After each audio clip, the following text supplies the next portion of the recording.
हे बघा मी आंबरस करत आहे।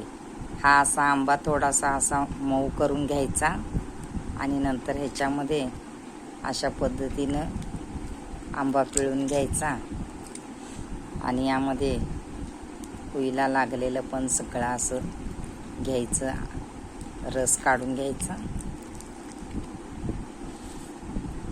अशा पद्धतीनं हे रस तयार झालेला आहे।